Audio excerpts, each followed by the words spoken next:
தற்போதைய அண்மை செய்தியை பார்த்துக் கொண்டிருக்கிறோம். நீதிபதி ஆனந்த் வெங்கடேஷ் அழைப்பை ஏற்று சென்னை உயர்நீதிமன்றம் வந்தார் பாமக தலைவர் அன்புமணி. அன்புமணி தலைமையிலான பொதுக்குழு கூட்டத்திற்கு தடை கேட்டு பாமக நிறுவனர் ராமதாஸ் தரப்பில் மனு தாக்கல் செய்யப்பட்டிருந்த நிலையில் இது தொடர்பாக 5:30 மணிக்கு இருவரையும் சந்திப்பதாக நீதிபதி ஆனந்த் வெங்கடேஷ் அழைப்பு விடுத்திருந்தார். இந்நிலையில் பாமக தலைவர் அன்புமணி தற்போது சென்னை உயர்நீதிமன்றம் வருகை தந்திருக்கிறார். கூடுதல் விவரங்களோடு இணைகிறார் சிறப்பு செய்தியாளர் கோகுல். விவரங்கள். பாமக தலைவர் அன்புமணி நாளைய தினம் மாமல்லபுரத்துல பொதுக்குழு கூட்டம், அவசர பொதுக்குழு கூட்டத்தை நடத்திருந்த நிலையில அந்த பொதுக்குழு கூட்டத்திற்கு தடை விதிக்க வேண்டும் என்று ராமதாஸ் தரப்புல முரளி சங்கர், அதாவது அவரால் பொதுச் செயலாளர் நியமிக்கப்பட்டிருக்கக்கூடிய முரளி சங்கர் என்பவர் உயர்நீதிமன்றத்தில் ஒரு வழக்கை தாக்கல் செய்திருந்தார். அந்த வழக்கு இன்று விசாரணைக்கு வந்தது. நீதிபதி ஆனந்த் வெங்கடேசன் முன்பு விசாரணைக்கு வந்த போது இருவரையும், அதாவது பாமக நிறுவனர் மருத்துவர் ராமதாஸ் மற்றும் அன்புமணி இருவரையும் அவருடைய அறையில தனித்தனியாக சந்தித்து பேசுவதாக அவர் தெரிவித்திருந்தார். தற்பொழுது அதற்காக அன்புமணி நீதிமன்ற வளாகத்திற்கு உள்ளே வந்திருக்கார். மருத்துவர் ராமதாஸ் உடல்நலம் கருதி அவர் நீதிபதி முன்பு அவரை சந்திக்க வரவில்லை என்ற ஒரு தகவலை அவருடைய வழக்கறிஞர் மூலம் நீதிமன்றத்தில் தெரிவித்திருக்கார். தொடர்ந்து தற்போது அன்புமணி உள்ளே செல்லக்கூடிய காட்சிகளை பார்க்கிறோம். இந்த நாளைய தினம் இந்த பொதுக்குழு நடைபெறுமா, இது குறித்து நீதிபதி ஆனந்த் வெங்கடேஷ் தற்பொழுது அன்புமணியிடம் என்ன மாதிரியான கருத்தை பேச இருக்கிறார் என்பது குறித்து இதன் பின்னர் தான் தெரிய வரும். ஏதாவது இந்த வழக்கில் அடுத்த கட்டமாக ஏதாவது ஒரு உத்தரவு பிறப்பிக்கப்படுமா என்ற ஒரு விவரம் தெரிய வரும். தற்பொழுது அன்புமணி உள்ளே செல்கிறார், நீதிமன்றத்துக்கு செல்கிறார். 5:30 மணிக்கு நீதிபதி ஆனந்த் வெங்கடேஷை சந்திக்க வேண்டும் என்று அவர் தெரிவித்திருந்த நிலையில தற்பொழுது அன்புமணி வந்திருக்கார். மருத்துவர் ராமதாஸ் உடல்நலம் கருதி வரவில்லை என்ற ஒரு தகவலும், அதே நேரத்தில் அவருடைய உதவியாளர் சாமிநாதனும் வழக்கறிஞர் கோபு அவர்கள் தரப்புல இருவரும், அதாவது மருத்துவர் ராமதாஸ் வீடியோ கான்பரன்ஸில் நீதிபதி முன்பு அவரிடம் பேசுவதற்கு கூட தயாராக இருப்பதாக அந்த தகவலை எல்லாம் தெரிவிப்பதற்காக அவர்களும் காத்திருந்தார்கள். 5:30 மணிக்கு சந்திப்பு என்ற நிலையில தற்பொழுது 10 நிமிடத்துக்கு முன்பாகவே அன்புமணி உயர்நீதிமன்றத்துக்கு உள்ளே நீதிபதி அறைக்கு சென்றிருக்கக்கூடிய காட்சிகளை பார்க்க முடிகிறது. தொடர்ந்து நீதிபதி ஆனந்த் வெங்கடேஷ் என்ன மாதிரியான பேச்சுவார்த்தை நடத்த இருக்கிறார், இருவரையும், அதாவது அவர் சொல்லக்கூடிய ஒரு முக்கியமான விஷயம், கட்சி நலன் கருதி இருவரையும் தனித்தனியாக சந்திப்பதாக தெரிவித்திருக்கிறார். அன்புமணியிடம் ஏற்கனவே தொடர்ந்து அன்புமணி மற்றும் மருத்துவர் ராமதாஸ் இடையே பல்வேறு கருத்து மோதல்கள் இருக்கக்கூடிய நிலையில நேரடியாக பல குற்றச்சாட்டுகளை மருத்துவர் ராமதாஸ் அன்புமணி மீது தெரிவித்து வரக்கூடிய நிலையில ஒரு பொதுக்குழு கூட்டத்தை அன்புமணி நாளை நடத்துகிறார். அந்த பொதுக்குழுவுக்கு தடை விதிக்க கோரிதான் இந்த வழக்கானது தொடரப்பட்டிருக்கிறது. மருத்துவர் ராமதாஸால் 17ஆம் தேதி தனியாக ஒரு பொதுக்குழு கூட்டம் அறிவிக்கப்பட்டிருக்கிறது. இது போன்ற ஒரு அரசியல் பரபரப்பு சூழல் இருக்கக்கூடிய நிலையில இந்த வழக்கு சென்னை உயர்நீதிமன்றத்தில் இன்று விசாரணைக்கு வந்த போது நீதிபதி கட்சி நலன் கருதி இருவரையும் சந்திக்கிறதாக சொல்லியிருப்பது ஒரு முக்கியத்துவம் வாய்ந்ததாகவும், தற்பொழுது அதற்காக நீதிபதி ஆனந்த் வெங்கடேஷை சந்திப்பதற்காக அன்புமணி உயர்நீதிமன்ற வளாகத்திற்கு வந்திருப்பதும் ஒரு அடுத்த கட்டமாக பாமக கட்சி வட்டாரத்தில் ஒரு முக்கியத்துவம் வாய்ந்ததாக பார்க்கப்படுகிறது.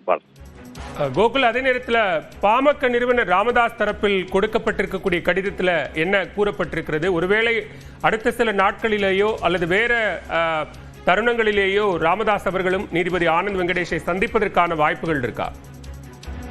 நிச்சயமாக, அதாவது அந்த கடிதத்தில் நீதிபதியை தான் சந்திக்க விரும்புவதாகவும், அவருடைய அழைப்பை ஏற்றுக்கொண்டு தான் சந்திக்க விரும்புவதாகவும், அதே நேரத்தில் தன்னுடைய உடல்நலத்தை கருத்தில் கொண்டு அவர் தைலாபுரம் தோட்டத்தில் இருந்தால் சென்னையில் மருத்துவர் ராமதாஸ் இல்லை, விழுப்புரம் ஏறக்குறைய ஒரு 3 மணி நேரத்துக்கு மேலாக அவருடைய பயணம் இருக்க வேண்டும். ஆகவே அவருக்கு உடல்நலத்தை கொண்டு உடல்நலம் கருதி தன்னால் நீதிபதியுடைய அழைப்பை ஏற்று சந்திக்க முடியவில்லை என்ற ஒரு தகவலையும் அந்த கடிதத்தில் குறிப்பிட்டிருக்கார். அதே நேரத்தில் நீதிபதியை சந்திக்க விரும்புவதாகவும் தெரிவித்திருக்கார். ஒருவேளை இன்னொரு நாள் சந்திக்கலாம், அல்லது இந்த வழக்கு தொடர்பாக ஏதாவது உத்தரவு பிறப்பிக்கப்பட்டால் அடுத்த கட்டமாக மேல்முறையீடுக்கு செல்லலாம். அதே நேரத்தில் ஏற்கனவே சொன்னது போல வீடியோ கான்பரன்ஸ் மூலம் நீதிபதி பேசுவதற்கு விருப்பப்பட்டால் அதற்கும் மருத்துவர் ராமதாஸ் தயாராக இருப்பதாக தெரிவிக்கப்பட்டிருக்கிறது. நீதிபதி எந்த மாதிரியான கருத்துக்களை தெரிவிக்கிறாரோ அடுத்த கட்டமாக மருத்துவர் ராமதாஸுடைய நடவடிக்கை இருக்கும் என்ற ஒரு தகவலும், ஒரு முக்கியமான ஆவணத்தோடு அன்புமணி நீதிமன்ற வளாகத்திற்கு வந்திருப்பதும் பார்க்கப்படுகிறது. அதாவது கட்சியுடைய சட்ட விதிகள் உள்ளிட்ட முக்கியமான ஒரு சீலிடப்பட்ட கவர்ல அவரே கைப்பட கொண்டு செல்லக்கூடிய காட்சிகளை பார்க்க முடிகிறது. அன்புமணி நீதிபதியிடம் கட்சி விதிகளின்படிதான் இந்த பொதுக்குழு கூட்டப்பட்டிருக்கிறது உள்ளிட்ட பல்வேறு கருத்துக்களை தெரிவிப்பார் என்ற தகவலும் சொல்லப்படுகிறது. ஏற்கனவே பாமகவுடைய தலைவராக அன்புமணி தேர்வு செய்யப்பட்டு அதே பொதுக்குழுவால் தேர்வு செய்யப்பட்டு அடுத்த கட்டமாக 3 ஆண்டுகள் நிறைவடைந்த நிலையில தற்போது ஒரு சிறப்பு பொதுக்குழு கூட்டம் நடைபெறக்கூடிய நிலையில் மீண்டும் தலைவராக அன்புமணி தேர்வு செய்யப்படுவார் என்ற தகவலாம் சொல்லப்படக்கூடிய நிலையில்தான் தலைவர் பதவியை அன்புமணியை நீக்கிவிட்டு மருத்துவர் ராமதாஸே அந்த பதவியை எடுத்துக்கொண்டார். பல்வேறு சூழல்கள் இருக்கக்கூடிய நிலையில ஏற்கனவே நீதிபதி இந்த விவகாரம் குறித்து எனக்கு முழுமையாக தெரியும் என்ற ஒரு கருத்தையும் நீதிமன்ற அறையிலேயே அவர் தெரிவித்திருக்கார். இந்த வழக்கு தொடர்பாக 10 நிமிடத்தில் தன்னால் உத்தரவு பிறப்பிக்க முடியும் என்று தெரிவித்திருந்த நீதிபதி கட்சி நலன் கருதி இருவரையும் தனித்தனியாக சந்தித்து பேச வேண்டும், மருத்துவர் ராமதாஸை வர சொல்லுங்கள் என்ற ஒரு தகவலையும் தெரிவித்திருந்தார். இப்படிப்பட்ட சூழலில் தான் தற்பொழுது அன்புமணி நீதிபதியை சந்திப்பதற்காக உயர்நீதிமன்ற வளாகத்திற்கு அவருடைய பல்வேறு ஆவணங்களோடு நீதிபதியை சந்திப்பதற்காக அவர் வந்திருக்கக்கூடிய காட்சிகளை பார்க்க முடிகிறது. தொடர்ந்து பேசலாம் கோகுல்.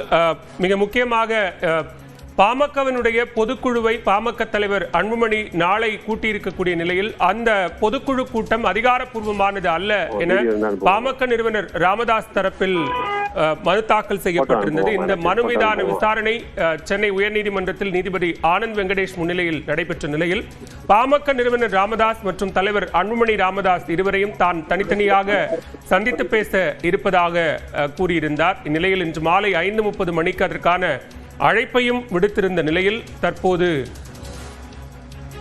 பாமக தலைவர் அன்புமணி சென்னை உயர்நீதிமன்றத்திற்கு கட்சியினுடைய சட்ட விதிகள் உள்ளிட்ட ஆவணங்களோடு வருகை தந்திருக்கிறார். கோகுல், தற்போது இந்த சந்திப்புக்கு பிறகாகவே நாளைய பொதுக்குழு கூட்டம் தொடர்பான உத்தரவுகள் பிறப்பிக்கப்படும் அப்படின்னு எதிர்பார்க்கலாமா? இந்த வழக்கை மருத்துவர் ராமதாஸால் பொதுச் செயலராக அறிவிக்கப்பட்ட முரளி சங்கர் தான் தொடர்ந்திருக்கிறார். பாமகவை பொறுத்தளவு பாமகவுடைய நிறுவனரை பொதுக்குழு கூட்டத்திற்கு அழைக்க வேண்டும், அவருடைய வழிகாட்டுதலின்படிதான் பொதுக்குழு நடத்த வேண்டும். விதி 13 படி அந்த சட்ட விதிகள் இதில் இருக்கிறது. பொதுச் செயலாளரும் தலைவரும் தான் இந்த பொதுக்குழுவை கூட்டுவதற்கான அறிவிப்பை வெளியிட வேண்டும். அந்த அடிப்படையில் தான் பாமகவுடைய தலைவராக இருக்கக்கூடிய அன்புமணி மற்றும் பொதுச் செயலாளர் இருக்கக்கூடிய வடிவேல் ராவணன் இருவரும் கூட்டாக இந்த சிறப்பு பொதுக்குழுக்கு ஒரு அறிவிப்பை வெளியிட்டார்கள். அதே நேரத்தில் பாமக நிறுவனர் மருத்துவர் ராமதாஸ் தான் தலைவர் என்ற பதவியை எடுத்துக் கொண்டிருக்கக்கூடிய நிலையில அவரும் அவர் சார்பாக பொதுச் செயலராக அறிவிக்கப்பட்டிருக்கக்கூடிய முரளி சங்கரும் அடுத்த 17ஆம் தேதி பாண்டிச்சேரியில் ஒரு பொதுக்குழு கூட்டத்தை நடத்த இருப்பதாக அவர்கள் ஒரு அறிவிப்பை வெளியிட்டிருக்கார்கள். இது போன்ற சூழலில் தான் அவசரமாக இந்த பொதுக்குழு கூட்டம் அறிவிக்கப்பட்டிருக்கிறது. இது சட்ட விதிகளுக்கு புறம்பாக அறிவிக்கப்பட்டிருக்கிறது. ஒரு வார காலத்திற்குள்ளே இந்த பொதுக்குழு கூட்டமானது நடத்தப்பட்டிருக்கிறது. தலைவர் பதவி அவருக்கு காலாவதி ஆகிவிட்டது. அவருடைய பதவியை மருத்துவர் ராமதாஸே ஏற்றுக்கொண்டிருக்கார் உள்ளிட்ட பல்வேறு காரணங்களை காட்டிதான் இந்த வழக்கை தொடர்ந்திருக்கிறார்கள். இந்த பொதுக்குழு கூட்டத்திற்கு தடை விதிக்க வேண்டும், சட்ட விதிகளுக்கு புறம்பான இந்த பொதுக்குழுவை நாளை கூட்டுவதாக அறிவித்திருக்கிறார்கள். அப்படி பல்வேறு காரணங்களை கூறிதான் இந்த வழக்கானது தொடரப்பட்டிருக்கிறது. ஆனால் இந்த வழக்குடைய விசாரணை என்று நீதிபதி முன்பு வந்தபோது இருதரப்பு வழக்கறிஞர்களும் அவர்களுடைய வாதங்களை முன்வைக்க முயன்ற போது நீதிபதி அது குறித்து எந்த கருத்துக்களையும் கேட்காமல் இந்த இருவருடைய பிரச்சனைகள் குறித்து தனக்கு முழுமையாக தெரியும் என்றும் 10 நிமிடத்தில் தன்னால் இந்த வழக்கு குறித்து உத்தரவு பிறப்பிக்க முடியும் என்ற ஒரு தகவலையும், அதே நேரத்தில் கட்சியுடைய நலன் கருதி பாமகவுடைய நிறுவனராக இருக்கக்கூடிய மருத்துவர் ராமதாஸையும் அன்புமணியும் தனித்தனியாக சந்திக்க விரும்புவதாக தான் தெரிவித்திருந்தார்.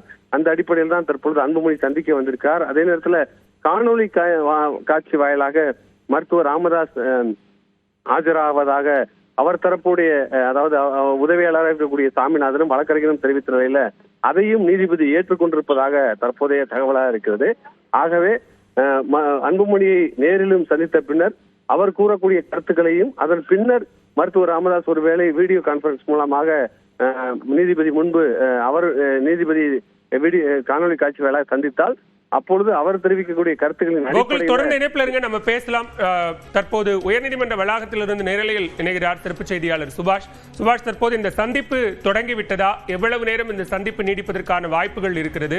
என்னென்ன விவரங்களை அன்புமணி நீதிபதியிடம் தெரிவிக்க இருக்கிறார்? நீதிமன்றத்தின் வளாகத்திற்கு அவருடைய சேம்பருக்கு இப்போ அன்புமணி ராமதாஸ் செல்லக்கூடிய காட்சி வந்திருக்கிறது பலா. அந்த காட்சியில நாம் பார்க்கிறோம் அவரோட அட்வொகேட்ஸ் எல்லாம் அசோசியேட் பண்ணியிருக்காங்க. ஆனால் நீதிபதி சொல்லக்கூடியது மிக முக்கியமானது, நான் இருவரிடமும் தனியாக பேச விரும்புகிறேன், அதை தான் நீங்க அவங்க கிட்ட இன்டிமேட் பண்ணி வேற யாரும் வரக்கூடாது என்பதை சொல்லியிருந்தாரு. அதனால அவர் அறை வரை கூட்டிக் கொண்டு வந்து விட்டுவிட்டு நாங்கள் சென்று விடுவோம் என்பது வழக்கறிஞரின் தகவலாக இருந்தது. தற்போது அன்புமணி ராமதாஸ் நீதிமன்றம் வருவதற்கு முன்பாகவே அவரது ஆதரவாளர்கள் சில பேரும் அதே போல ராமதாஸின் ஆதரவாளர்கள் சில பேரும் வந்திருந்ததை காட்சிகளாக பார்க்க முடிந்தது. அன்புமணி ராமதாஸ் தற்போது சேம்பருக்கு போயிட்டாரு. ஜட்ஜ் வந்து சேம்பர்ல இருக்காங்க. ஆனா அந்த ஒதுக்கப்பட்ட நேரம் 5:30 மணி. சரியாக 5:30 மணிக்கு அவங்க அன்புமணி ராமதாஸை அவர்களை சந்திக்க இருக்கிறார். அதே போல ராமதாஸ் அவர்களும் ஒரு கடிதத்தை கொடுத்திருக்கிறாரு. அந்த கடிதத்தில் அவர் சொல்லி ரொம்ப முக்கியமாக இருந்தது. நீதிபதி அவர்களுடைய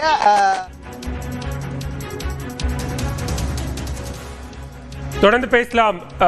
சுபாஷ், தற்போது நீதிபதி ஆனந்த் வெங்கடேஷை சந்திப்பதற்காக பாமக தலைவர் அன்புமணி ராமதாஸ் தற்போது நீதிபதியினுடைய அறைக்கு வரக்கூடிய அந்த காட்சிகளை பார்க்கிறோம். ஏற்கனவே செய்தியாளர் சுபாஷ் குறிப்பிட்டதை போல இருவரையும் தனியாக சந்திக்க வேண்டும், உடன் வழக்கறிஞர்கள் யாரும் இருக்கக்கூடாது என நீதிபதி ஆனந்த் வெங்கடேஷ் குறிப்பிட்டிருந்தார். தொடர்ந்து நம்மோடு இணைகிறார் சிறப்பு செய்தியாளர் கோகுல். கோகுல், இந்த சந்திப்பு நீங்கள் குறிப்பிட்டது போல அன்புமணி ராமதாசுடனான அந்த ஆலோசனை, அதற்கு பிறகு ஒருவேளை ராமதாஸ் அவர்கள் காணொலி வாயிலாக அந்த ஆலோசனையில் பங்கேற்கும் பட்சத்தில் இந்த வழக்கு தொடர்பான உத்தரவு இன்றே பிறப்பிக்கப்படும் அப்படின்னு எதிர்பார்க்கலாமா?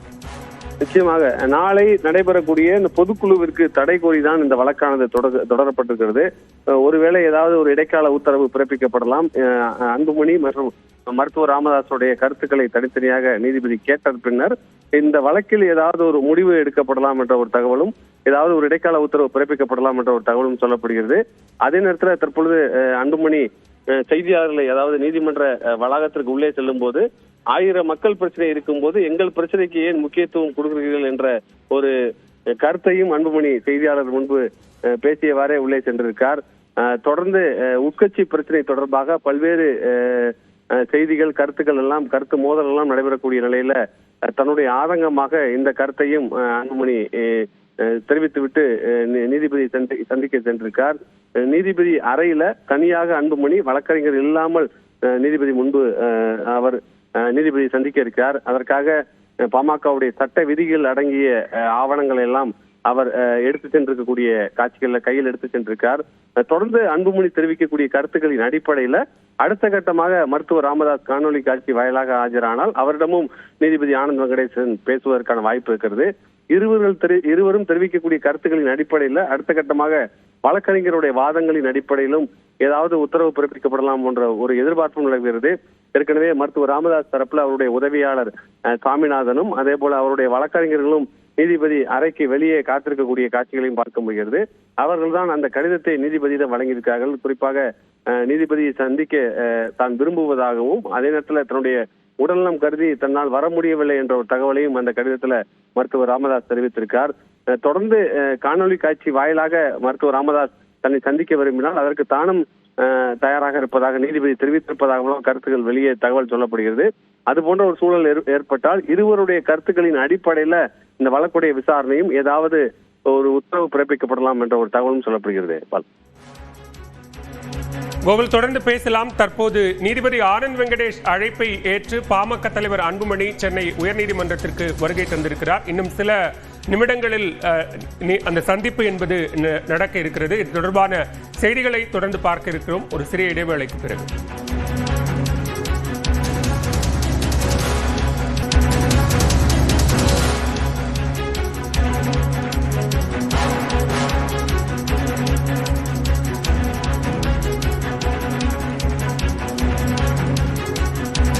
பாமக தலைவர் அன்புமணி ராமதாஸ் கட்சியினுடைய முக்கிய ஆவணங்களோடு தற்போது நீதிபதி ஆனந்த் வெங்கடேஷை சந்திப்பதற்காக அவரது அறைக்கு சென்றிருக்கிறார். கூடுதல் விவரங்களோடு நீதிமன்ற வளாகத்தில் இருந்து இணைகிறார் சிறப்பு செய்தியாளர் சுபாஷ். தற்போது இந்த சந்திப்பு தொடங்கி இருக்கிறதா? என்னென்ன ஆவணங்களை அன்புமணி எடுத்துச் சென்றிருக்கிறார்? கரெக்டா பாலா, 5:30 மணிக்கு இந்த சந்திப்பானது தற்போது ஆனந்த் வெங்கடேஷ் நீதிபதி அவர்களுடைய அறையில் அவருடைய சேம்பர்ல இந்த சந்திப்பானது நடைபெற்றிருக்கிறது. இந்த பிரச்சனையை நீதிமன்றம் ஒரு புதிய அணுகுமுறையை கையாண்டிருக்கிறது என்றே சொல்லலாம். முதல் முறையாக இப்படி ஒரு ரெட் பெட்டிஷன், அதாவது ஒரு பொதுக்குழு கூட்டம் கூட்டும் பொழுது அதற்கு முன்பாக தடை கேட்டு ராமதாஸ் போடக்கூடிய ஒரு ரெட் பெட்டிஷன் மீதமாக தான் இந்த உத்தரவு என்பது ஒரு அடிப்படையான விஷயமாக வைத்து அவர் ஒரு ரிக்வஸ்டாக சொல்லியிருந்ததன் அடிப்படையில் தற்போது நீதிமன்றத்துக்கு நேராக வந்து ஆனந்த் வெங்கடேஷன் முன்பு அப்பியர் ஆயிருக்காரு. அந்த அவருடைய ஒரு சில விஷயங்கள் கலந்துரையாடுவதற்கான வாய்ப்பு இருக்கிறது. பாட்டாளி மக்கள் கட்சியினுடைய சட்ட திட்டங்கள் என்ன சொல்கிறது என்பதற்கான டாக்குமெண்டேஷனை கையில் வச்சிருக்காரு அன்புமணி ராமதாஸ். ஏன்னா நாளைய தினம் அவங்க மகாபலிபுரத்தில் ஒரு பொதுக்குழு கூட்டத்திற்கு அழைப்பு விடுத்திருக்கிறார்கள். அந்த பொதுக்குழு கூட்டத்தை நடத்தலாமா வேண்டாமா அதுக்கு தடை கேட்டு தான் ராமதாஸ் அவர்கள் தொடுத்தக்கூடிய விவகாரம். இதற்கு முன்பாக நீதிபதி அவரிடம் பேச போவது என்ன என்பதுதான் இப்போ மிக முக்கியமான கேள்வியாக இருக்கு. ஏன் இவ்வளவு பிரச்சனை பண்றீங்க அப்படின்றத கேட்பதற்கான அடிப்படையான ஒரு கேள்வியாக இருக்கிறது. ஆகையால் இந்த பிரச்சனையை இறுதி செய்வதற்கான முயற்சிகளை நீதிமன்றம் இறங்குகிறதா என்பதையும் நம்ம கவனிக்கத்தில் எடுத்துக்கொள்ள வேண்டியதா இருக்கு. ஆனால் அது எப்படி எந்த விதத்தில் வெளிவர போகிறது என்பதை நீதிமன்றத்தினுடைய உத்தரவின் பேரில் தான் நமக்கு முழுமையாக தெரிய வரும். மிக முக்கியமாக இந்த வழக்கில் தற்போது அன்புமணி ராமதாஸ் நேரில் வந்திருக்காரு அப்படின்றது தான் மிக முக்கியமாகும். ராமதாஸ் அவர்கள் கடிதம் மூலமாக தன்னால் வர இயலாத காரணத்தை சுட்டிக்காட்டியிருக்கிறார் என்பதும் கவனிக்கப்பட இருக்கிறது. ஒருவேளை ராமதாஸ் அவர்கள் மருத்துவர் ராமதாஸ் அவர்கள் ஆன்லைன்ல அதாவது வீடியோ கான்பரன்ஸ் மூலம் அப்பியர் ஆகிறாரா என்பதையும் கவனிக்க வேண்டியது இருக்கு ஆனந்த் வெங்கடேசன் நீதிபதி முன்பாக. ஒட்டுமொத்தமாக இன்றைய தினத்தில் இந்த வழக்கு மிக முக்கியமான ஒரு கட்டத்தை இருக்கு. அதுக்கு முன்பாக ஊடகங்கள் மீது சில வருத்தத்தையும் அவர் தெரிவித்துட்டு போயிருக்காரு. நான் பல மாவட்டங்களில் சுற்றுப்பயணம்லாம் செஞ்சிருக்கேன், அதை பற்றிலாம் நீங்கள் பெருசாக பேசல, அதில் வந்து எங்கள் தொண்டர்கள்லாம் கஷ்டப்பட்டிருக்காங்க, அதுக்கு முக்கியத்துவம் கொடுக்கலன்றதெல்லாம் ஒரு குற்றச்சாட்டாக வச்சிருக்காரு. அது மட்டும் இல்லாமல் எங்களோட பிரச்சனையை மட்டும் தான் நீங்கள் பேசுறீங்கன்ற ஒரு குற்றச்சாட்டு சொல்லுகிறார். பிரச்சனை இருக்கும் பட்சத்தில் தான் அது குற்றச்சாட்டாக அதை வந்து சொல்ல வேண்டிய ஒரு சூழ்நிலையில் ஊடகங்கள் இருக்குன்றதையும் அவர் புரிஞ்சிருப்பார். அவர் நீதிமன்றத்துக்கு வந்திருப்பதும் மிக முக்கியமான ஒரு செய்தியாக இன்றைய தினத்தில் பார்க்கப்படுகிறதால ஒட்டுமொத்தமாக பார்த்தோம்னா இன்னைக்கு இந்த வழக்கு விசாரணைக்கு பிறகாக வரக்கூடிய உத்தரவு என்னவாக இருக்க போகிறது, இன்று உத்தரவு வருமா அல்லது திட்டமிட்டபடி நாளை அந்த பொதுக்குழு நடக்குமா என்ற கேள்வி தான் இருக்கு. ஒருவேளை உத்தரவில் வந்து அது அந்த பொதுக்குழு தள்ளி போவதற்கான வாய்ப்புகளும் இருக்கு. தற்போதைய தகவல்களுக்கு நன்றி சுபாஷ். மேலதிக விவரங்களுக்கு மீண்டும் இணையலாம்.